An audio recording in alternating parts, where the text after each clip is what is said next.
Ed has mentioned that you're one of the fastest growing companies in the space. Could you share more on your growth metrics and some milestones that you've hit? Yeah, for sure. I'll start out with exciting operational stuff, and then I'll kind of get into like specific metrics. We launched 15 months ago now, and already I think within the last 15 months, and this is like from basically building the rocket ship in the air type thing, we're able to now fully complete the sales tax compliance process for any customer across e-commerce SaaS. We have integrations across Shopify, Stripe, Amazon, QuickBooks, BigCommerce, adding more.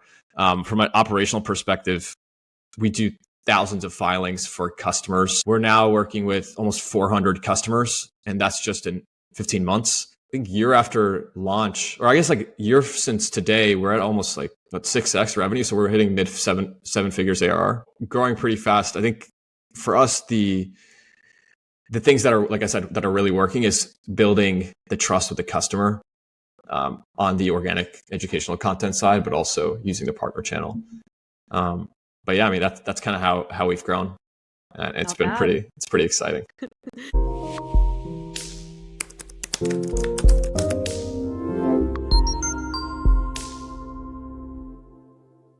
Welcome to Sorcery. I'm your host, Molly O'Shea. Today, we have Rohit Bhadange, founder and CEO of Zamp. Zamp is one of the fastest growing sales tax startups in the US. They've just completed a $10 million Series A led by Valor Equity Partners and are ready to grow even faster.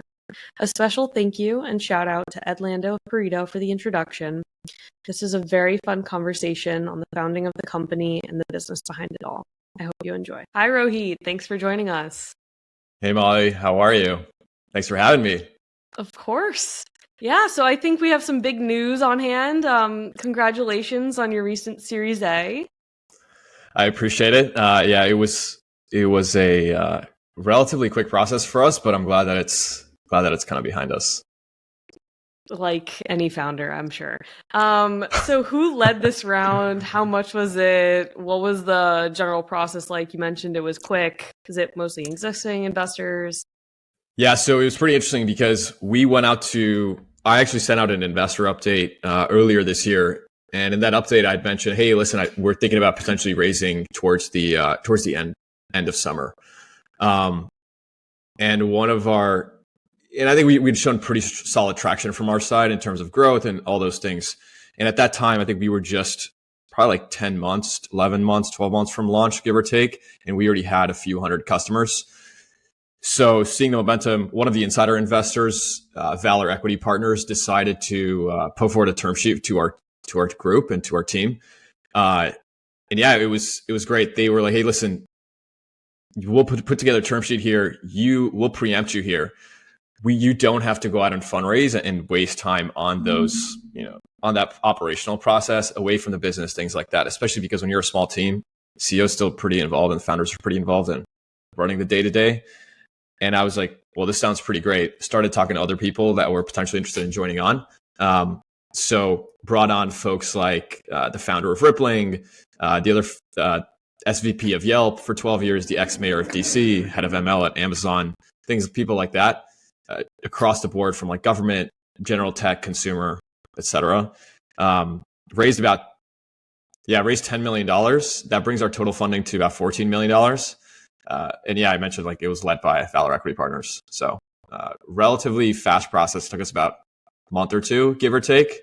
But I think we were fortunate in the sense that we had an existing investor that was pretty excited about what we were doing. That sounds ideal. And congratulations again.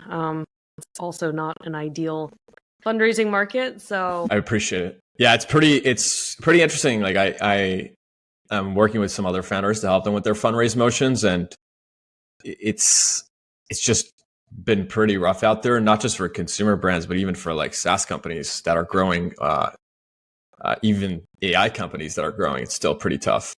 Everybody's just being a little bit more conservative in the market right now, both in terms of valuation, but also pulling the trigger on some of these things.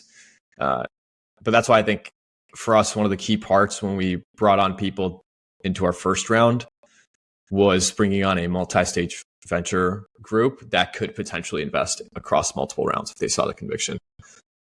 So I think I tell this to most founders today is if you can get a multi-stage VC in really early, it could really help your fundraise processes down the line too. So let's talk about that. So you've raised 14 million to date, 10 million off the latest round. You're backed by some pretty awesome existing Silicon Valley funds like Valor, which is interesting, and I'll get to that in a second. But you also have Day One Ventures. We had Masha on. She's great. Soma Capital and some more. So how did you compose that existing round, and how did you get essentially a PE fund in the mix? Yeah, so the Valor Equity Partners Valor had invested in us at the seed stage. One of the guys on my board, his name is Avi Ramesh. He's the founder of Misfits Market. Also a friend of mine since Penn. Given his early involvement, we were able to build a relationship with the Valor team pretty early on. Fortunately, the guy who helped lead the deal there, his name is John Shulkin. He was pretty tactically aware of the sales tax problem. He had done a lot of the filing compliance processes before. So I think we were in somewhat of a fortunate position because that partner had specifically touched sales tax, understood the pain points. And then B, we also had kind of a relationship through a board member whose existing investor is Valor. So we brought them on really early and they have a program where they put in, $1 million check type thing pretty early on into businesses. And then if they're really excited about it, they'll come in and lead their A round. And the idea is that you're kind of growing with this group over time. And I think for us, the question was, do we want to continue working with Valor in this next phase of growth? And I think that answer was pretty much a no-brainer. They'd been super helpful from the beginning. They have, I think, unlike a lot of VCs, they have like internal ops teams and go-to-market teams to help make intros with portfolio companies, things like that. So can't say enough great things, but yeah, it was largely through existing relationships from people that were involved super early on, plus the fact that they have this unique and special touch point to the sales tax process. Right. That's important because I think we need to talk about what you do. Could you just explain more about Zamp and how you got to Zamp? I know you have a background in PE, in finance. You actually took an entrepreneurial stint early on, and then that kind of cultivated into Zamp. So could you explain like how you got to Zamp and what Zamp is? Yeah, I'll give a little bit of context. So I went to school with my co-founder at Penn. I studied kind of computer science, finance, and typically like a lot of Penn Wharton kids, I went to this investment banking finance side of things, the Wall Street side. Did everything from private equity, early stage venture, growth equity. And I think that was great, but I was at a point in my career where I was like, hey, I could either become a VP or principal on the investing side and, kind of commit to my career that way, or I could decide to do something else. And for me, I just didn't find as much excitement and value out of being an arm's length away from investing in companies and not being able to drive actual operational value and growth. And so the group at Pareto, especially Ed, he recruited me to join their team at Pareto. And that was kind of my most recent stint before running Zamp full time. There, it's like this investment / incubation vehicle where we build companies and invest in really early stage companies. And we largely were investing in like pre-seed to Series A businesses. And while I was there, I helped invest across a lot of e-commerce businesses, across a lot of these like boring SaaS businesses, compliance tech, tax, those kind of things. And then also focused on building companies and helping companies launch on the side. A lot of everybody that I worked with at Pareto, they're all founders. So these are founders that are running multi-billion-dollar companies, whether it's like John Oringer is the founder of Shutterstock, Avi is founder of Misfits, or other folks, or they're founders of growth stage companies or early stage companies. Well, the reason I bring that up is because one day we get this email from an existing portfolio company. My job was to make sure that the portfolio companies that I was covering got the kind of support that they needed. It was a differentiator for us because a lot of VCs just don't frankly do that. And so got an email from a portfolio company. They said, hey, we have this huge problem with sales tax. We need to raise more money. And I was like, are you kidding me? You guys like just didn't take care of your shit. Like, what are you guys doing? You guys just raised money like 6 months ago. And I remember I forwarded that email to our team And it was like 7, 8 of us, right, on that thread. And almost immediately, everybody from these early stage founders to the late stage founders or these, multi-billion dollar unicorn companies, they were all like, yeah, this is a huge problem for us. And it was interesting because, at first I was trying to make light of fun of the fact that sales tax was this issue, and I can't believe they didn't figure it out. But I think after talking to everybody on the team, it's a lot deeper than that. I think what I came to realize is sales tax isn't something that people really talk about. It's something that just happens to companies, and then they get rear-ended or hit from the side, and they get hit with these like unexpected sales tax bills through audits. And that's kind of what was happening with this company. And so for me, I was like, okay, you know what? Like, this is obviously a problem for a lot of us internally. Let's see if we can make some money for the business. And so at first, I actually set out to potentially partner with an existing provider, like a legacy solution or a newer solution. I just assumed there were hundreds of startups doing this, right? Like, I mean, typically whenever you look at a space, you always see like 50 startups doing the same thing. And I was like, okay, you know what? I'm going to help out one of these startups, and we have hundreds of portfolio companies. They all have this problem, or they'll all have this problem at one point. Let me just have some kind of recurring referral agreement with one of these new sales tax providers, and maybe add hundreds of thousands or millions of dollars per year as revenue that we could then use to reinvest in our portfolio companies.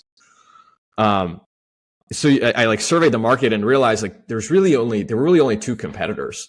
One of them was Avalara, which had been acquired by Vista Equity, this private equity group, for about $8.4 billion. And then you had TaxJar, which got acquired by Stripe for close to $1 billion as well. And with these acquisitions, what had happened was these two businesses were effectively stopped supporting this SMB mid-market. And we can get into the details why, but for the business, it really made sense. And I was like, okay, well, there's obviously this opportunity to support these businesses. There's not somebody doing it super well right now. So what could we possibly do here? So I started talking to people in the space, usually with these acquisitions, there's layoffs, people let go, people want to move jobs, they're not happy, big organizations, things like that. So you start talking to folks at the companies, and you realize like TaxJar, was letting go of a lot of the people on their go-to-market team, engineers were leaving, et cetera. And so when we were thinking about starting Zamp, Ed and I were thinking, okay, we obviously don't know sales tax. We know how to fundraise. We know how to think about things from an investing perspective, and we know how to build go-to-market motions. But the sales tax is a very niche domain expertise that impacts a lot of people. Every company has to deal with it. So we really need experts to build this. And so we went out there and we said, hey, the timing makes sense on this, but can we find the right people to do it with? And so we went out there and we started talking to people and ended up building this like sales tax super team pretty quickly. So we had some of probably like our first 5 hires, or some of like probably the first 20, 25 hires from either TaxJar or Avalara. So wow. And that was across like engineering, compliance, tax, sales. So you kind of had the gamut of things. And I think our team has just kind of expanded from there, especially within the sales tax pedigree. So that's kind of how we started it. It wasn't this like revelation that I had waking up one day where it was like, oh, sales tax is this like, crazy problem. It was just, we identified a problem. We realized the massive opportunity here. And we were like, okay, let's go out and execute on this because we know that we can win. And then over time, I was the one leading our fundraise calls. I was the one, building operations, building the team and things like that. So I ended up just transitioning to it full-time as CEO. That's incredible. That's a great story. Yeah. Yeah. If you ask me maybe, I think it was 2 years of being incorporated today. If you'd asked me like 2.5 years ago that, hey, do you think you're going to be a CEO or a founder in 6 months? I'd probably say no. But now, like I look back and I tell everybody, I'm like, hey, if there's one thing that you can do, you should just start a company or start a business on the side. You'll just learn so much. You kind of just fell into it, just like how so many VCs fall into VC. Yeah. Okay. I don't know about the VC falling into VC thing, but yeah, that's an interesting one. Hey, we'll get right back to the conversation after a word from our sponsor. Sorcery is brought to you by Archer, I'm genuinely amazed at what Archer has been able to accomplish. Archer's goal is to transform urban travel, replacing 60 to 90-minute car commutes with estimated 10 to 20-minute electric air taxi flights. They are safe, sustainable, low noise, and cost competitive with ground transportation. Archer's Midnight is a piloted 4-passenger aircraft designed to perform rapid back-to-back flights with minimal charge time between flights. Learn more about how Archer is set to open up a new world of opportunity for passengers by providing safe and efficient access to people, places, and events across the communities they live. Visit archer.com. Hey everyone, if you're enjoying Sorcery, I'm excited to tell you about a new show called This Won't Last. The show includes Logan Bartlett of Redpoint, Keith Raboy at Khosla, Kevin Ryan at Alicorp, and Zach Weinberg, a biotech founder and investor. They're not here to promote a portfolio company or share marketing blurbs.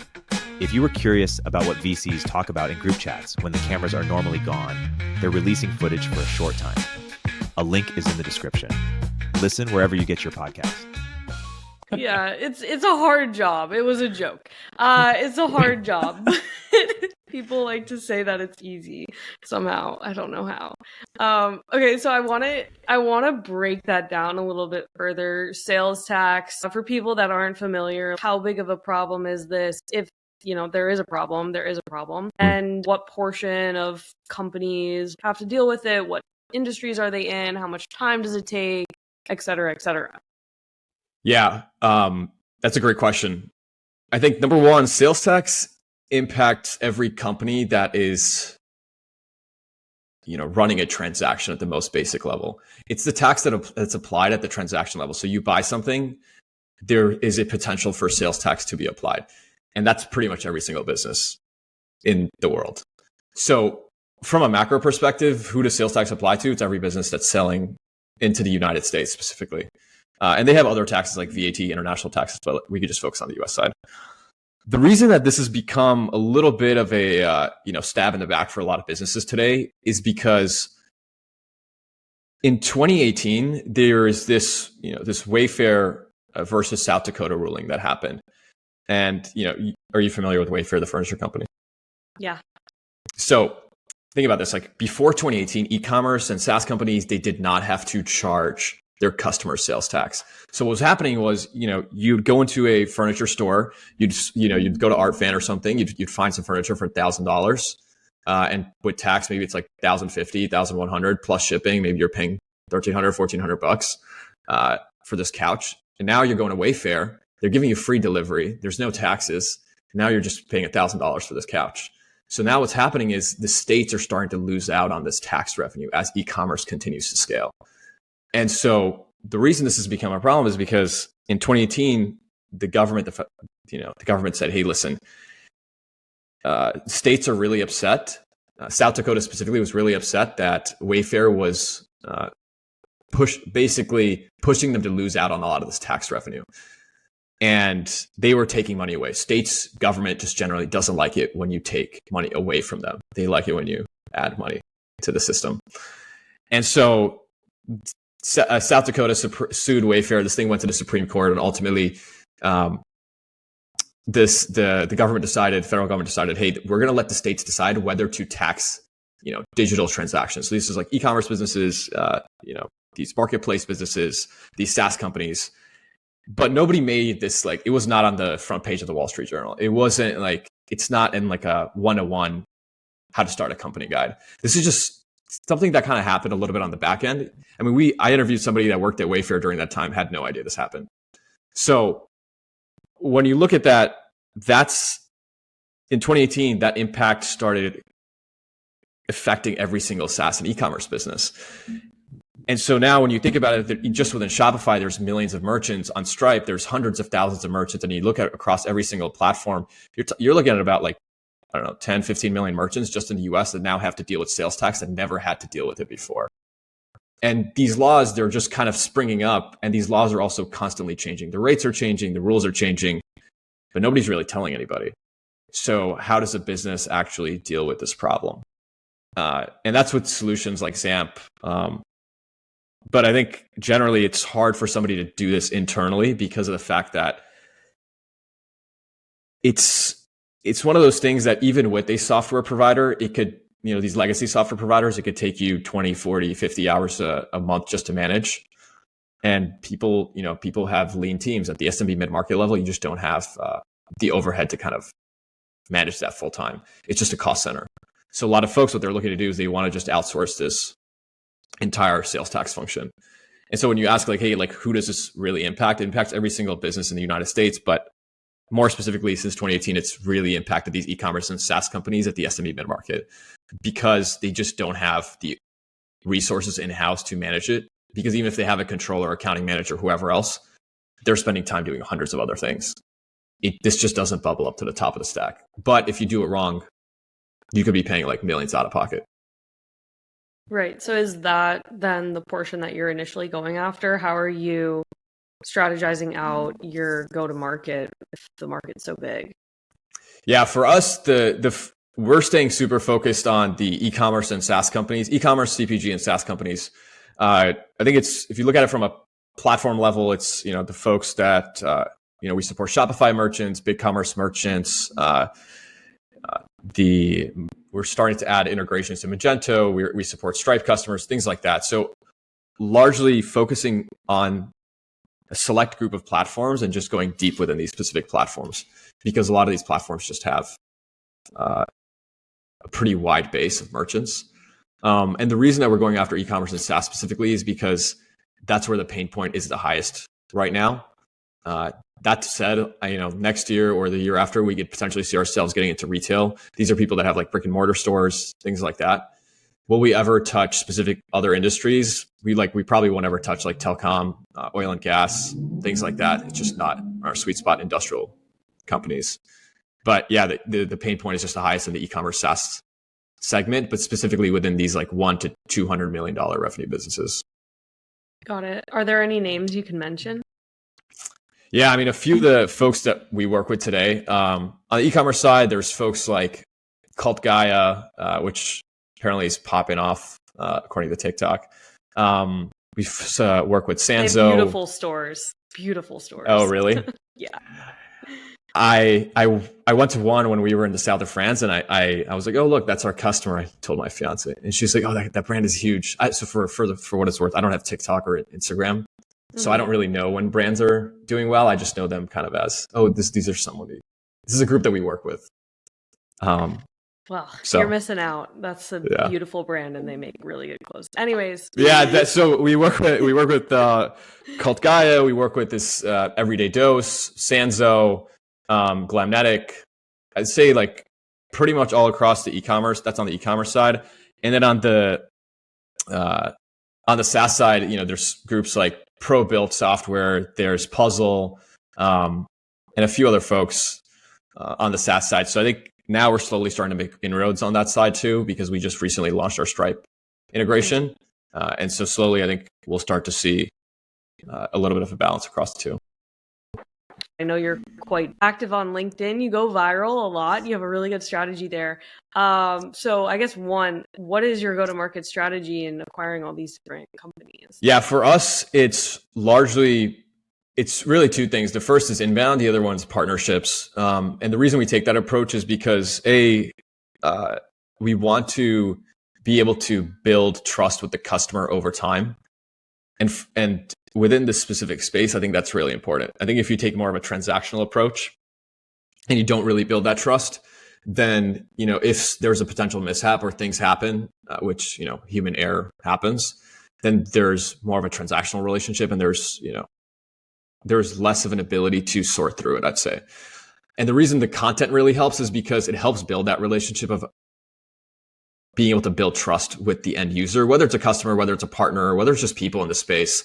I think when there's individuals, founders, executives just talking knowledgeably about the space that they're in, that helps long-term trust. But yeah, for us, it's largely partnering with bookkeeping partners, accounting partners, platform partners like Stripe, Zenny, folks like that. And then on the inbound side, just focusing on content, giving people, like I said, this whole sales tax thing that came up since 2018, people just don't know enough. And a lot of times people are just looking for a guide or solutions or ways to go about things independently. And perhaps I don't always agree with that because I think it's really hard for individuals to set up things themselves. But if they do want to, we want to be able to provide the right kind of educational material for them. So that's the approach we take. I think even on the inbound side, it's largely educational focused. And even on the partnership side, it's leaning on people who have built that trust with that customer. And people that we've built trust with on a one-on-one basis. To break down the product itself, could you just share what the onboarding process is, what you deliver afterwards, and what they're buying?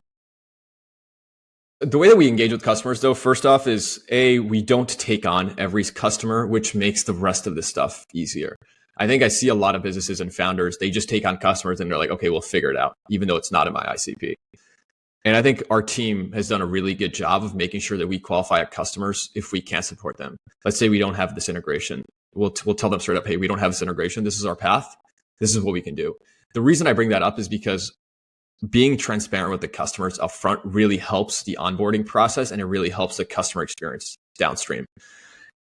And from an onboarding perspective, because the sales team's already kind of laid out the process, this onboarding process typically takes, an hour, 2 hours tops. When you compare that to industry average, for somebody to get fully set up running sales tax for the following months with legacy providers, it's like weeks, sometimes months if you're using their API.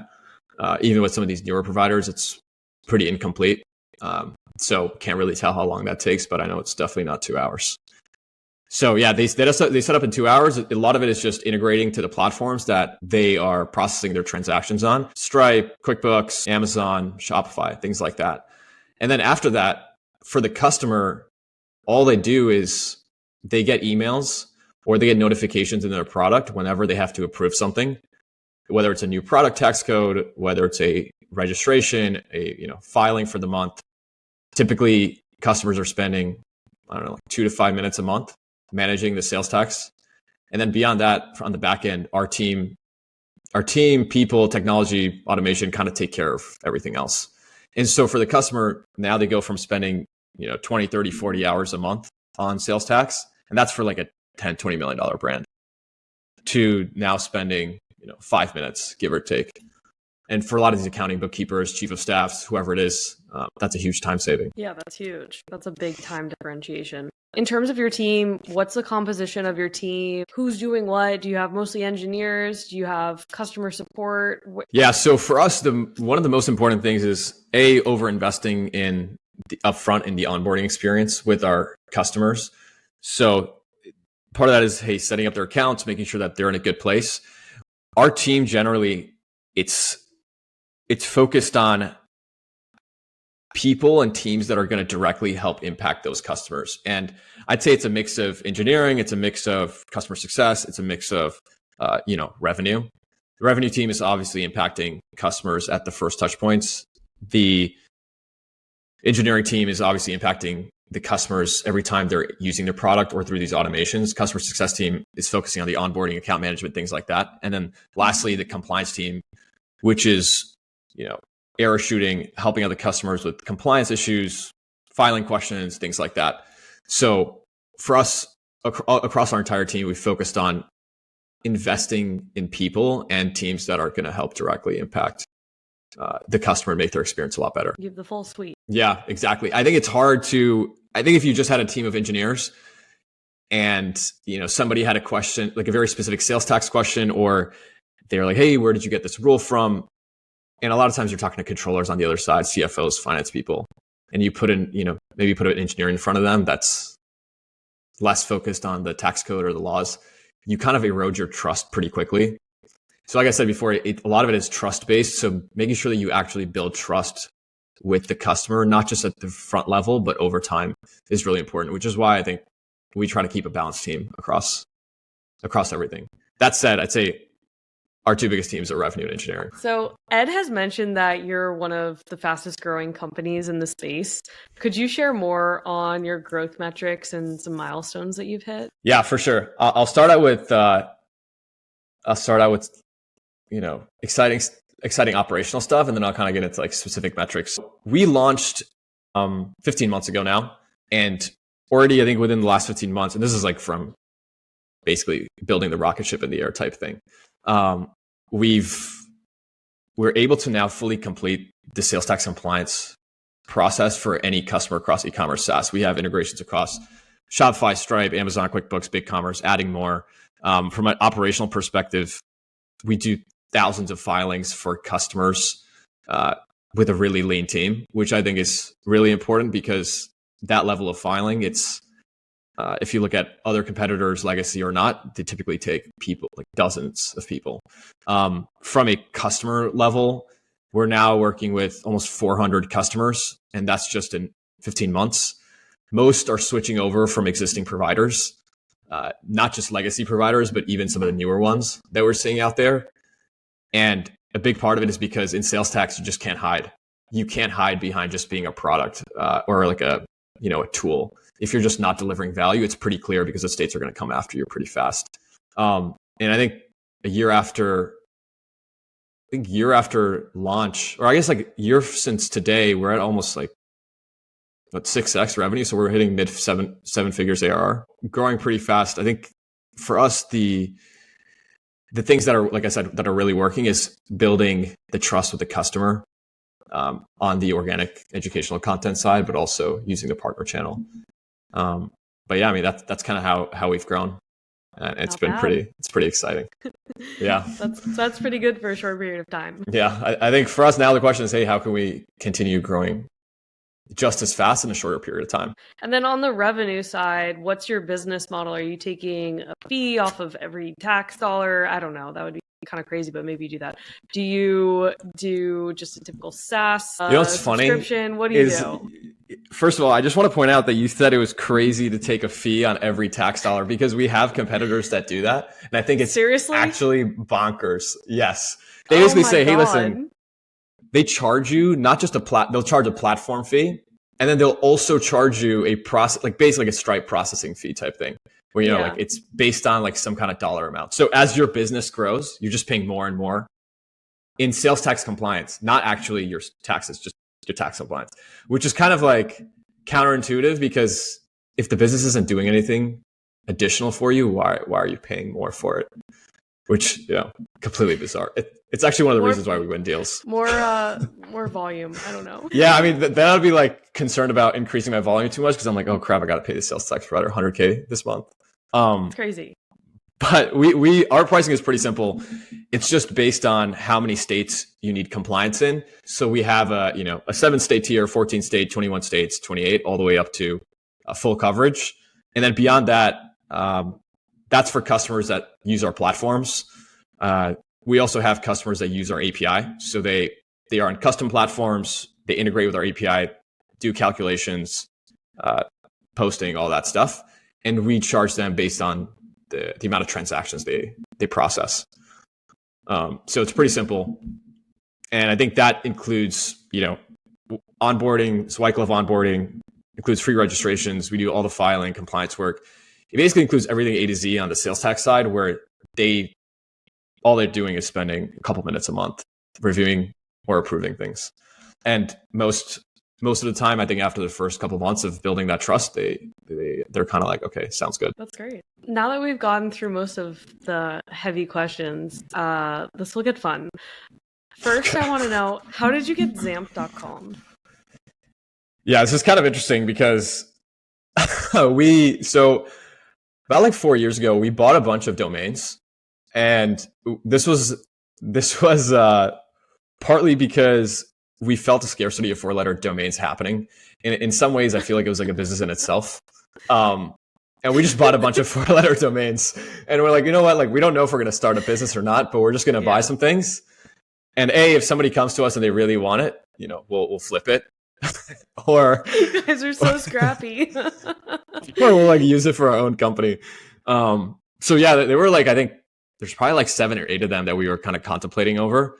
And it's pretty interesting now because we launched with Zamp.com, but if you like look up Zamp, there's all these companies that have Zamp.finance or Zamp.other, because I don't think they realized that somebody actually owned the Zamp.com domain and was going to actually use it. There's a lot of times you see with these 4-letter domains that don't get used, they're often like 4-letter domain.org or 4-letter domain something else, because these people don't think that the 4-letter domain is actually going to come to life. But now we're sucking up the SEO juice. There you go. Which is great. That's great. Yeah. Yeah, it's pretty funny though. We had a few other names in flight, but this one felt fast, and we're all about speed and accuracy. Good.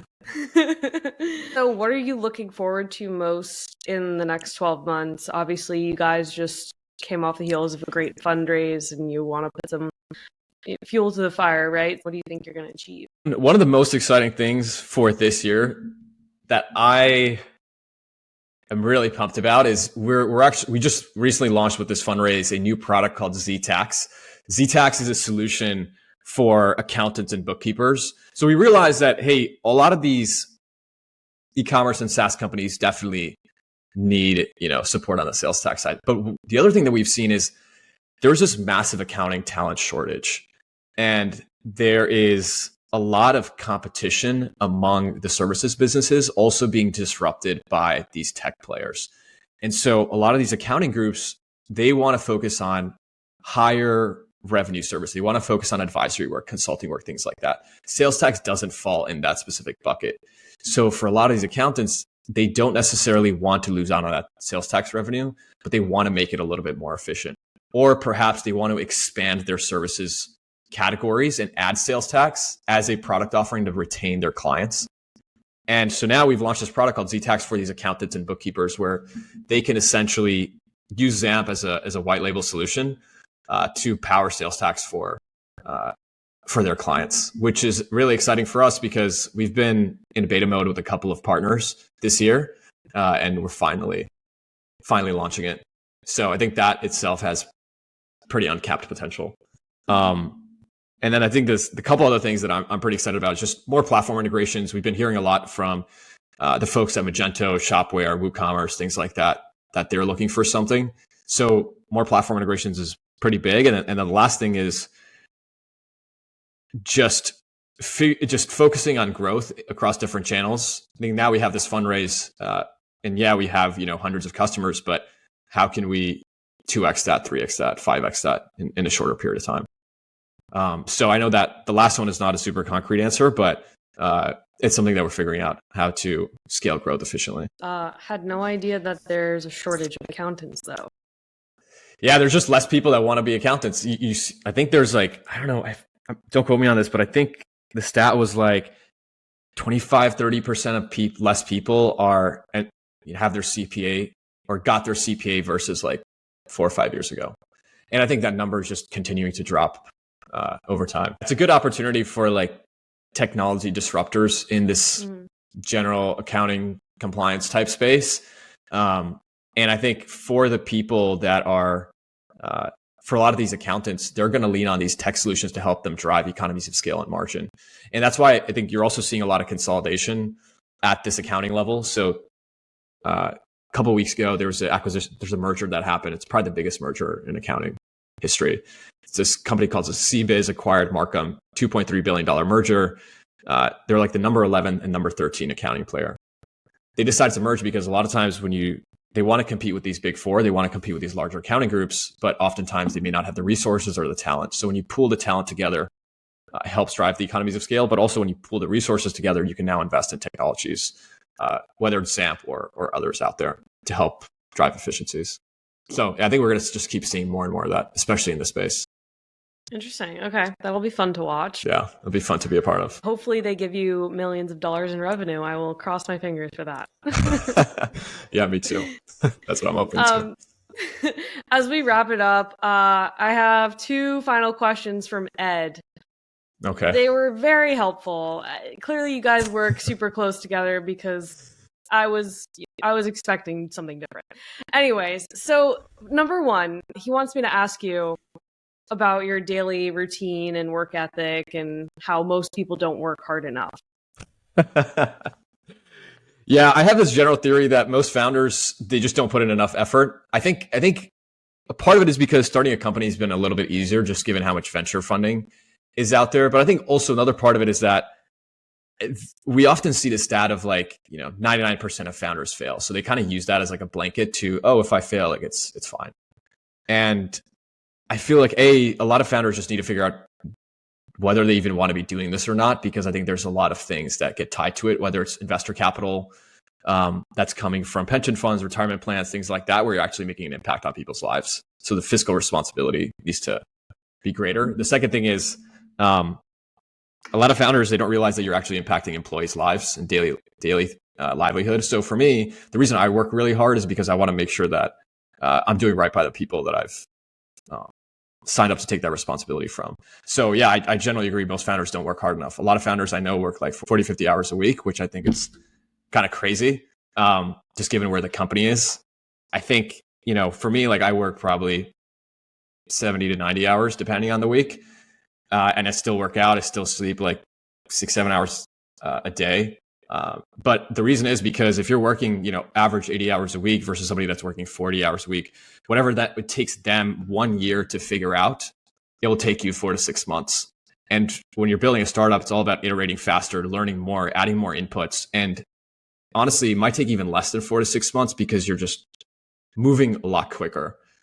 And as we all know, in this startup world or just tech world, or just building any business, timing is pretty critical to a lot of this.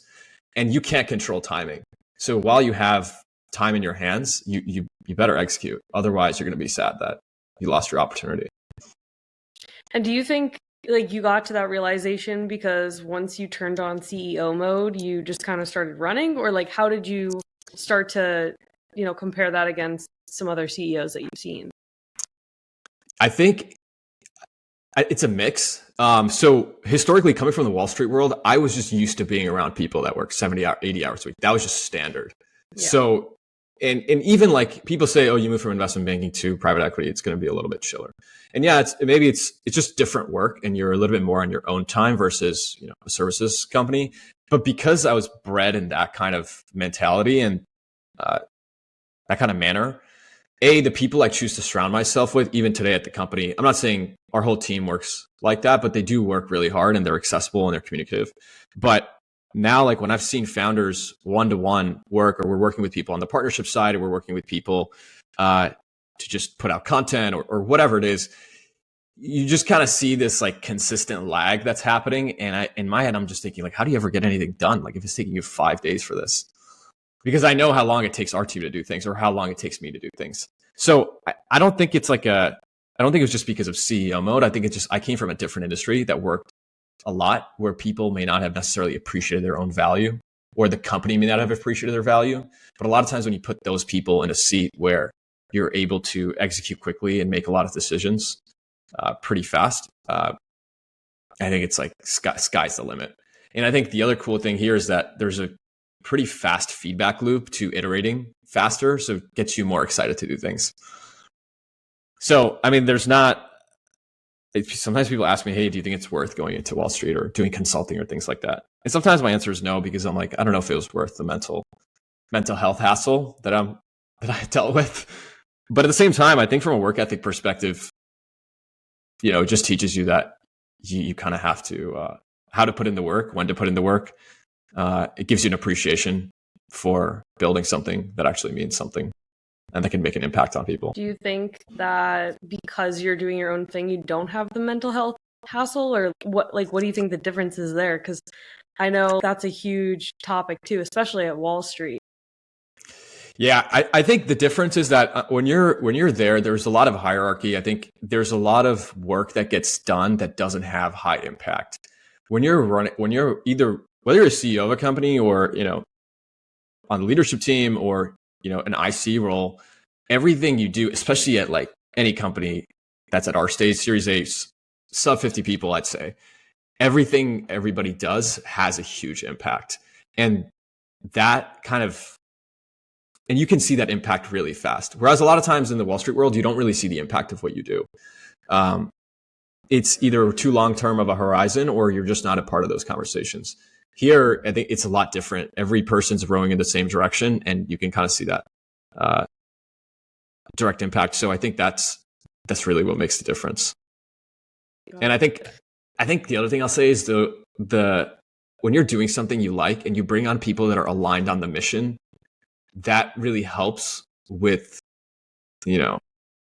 maintaining the right mental health. But I think a lot of it also just comes down to what kind of culture are you instilling in the team. While I work those kind of hours, I don't necessarily expect my team to work those hours. I don't ever tell my team, hey, you need to work this, you need to work that. I think we're more deliverables focused.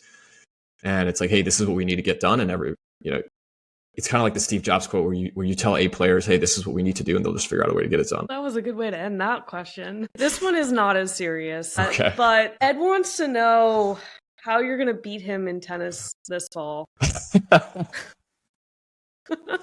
This is probably my biggest L I've taken in my career.